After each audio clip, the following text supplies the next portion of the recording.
I moved 10 times in the last 10 years and I wanted to give you my honest rating on each of those places. From the moment I was born until I was 20, I lived in the same exact apartment in Poland. Because I'm of course sentimental and my whole family and friends are there, I have to give it a 10 out of 10. And when I was 20, I came to United States as an au pair and I moved to a city called Oceanside in Southern California. And because it was my first time in the United States, of course everything had a wow effect. So at the time it was also a 10 out of 10, but right now I would rate it probably as a 4. However, during that time I met Randy and we moved into our first apartment, which of course is really sentimental, but we also didn't have any money. So the apartment was also in a pretty sketchy area of Oceanside and I rated probably a 3 out of 10. Randy was a Marine at the time, so we decided to upgrade and move on base. Living on base definitely has its perks like cheap grocery store and gas, but being surrounded by Randy's work 24/7 definitely wasn't ideal. You kind of feel like you live in this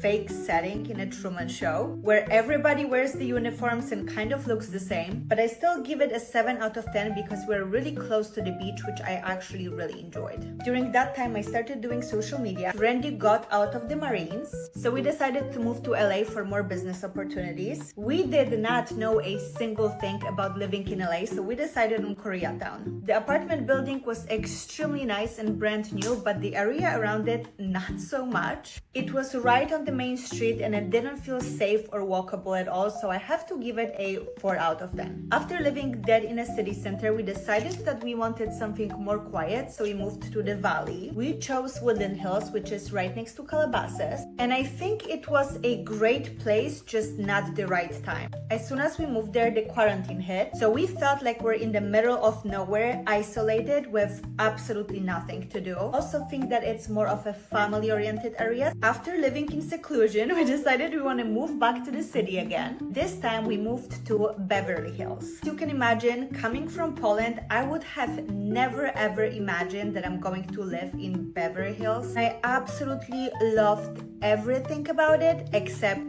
the people. Beverly Hills is extremely walkable, super safe and clean, but the people can be very snobby and superficial. I still loved almost everything else about living there, so I have to give it a 9.9 out of 10. From there, I moved to Orange County and I'm convinced it's one of the best places to live in United States. It's very safe, very clean. The cities are so close to the most beautiful beaches. Everything is short distance drive to you, but it is not really walkable. So I have to give it a 9.5 out of 10. From there, I briefly moved to Texas, and you guys probably already know my rating. I just think that the place we chose is definitely not for everyone. Very far away from the city, very far away from anything that we enjoy, not walkable and way too quiet for me. Unfortunately, I have to give it a 2 out of 10. I really loved the house. Right now, we're here in Miami Beach, and this place scores extremely high on my list. It's extremely walkable. It has some of the most beautiful beaches I've seen in United States. People are very international and extremely friendly. After being here for 1 week, I have to give it a 9.9 out of 10.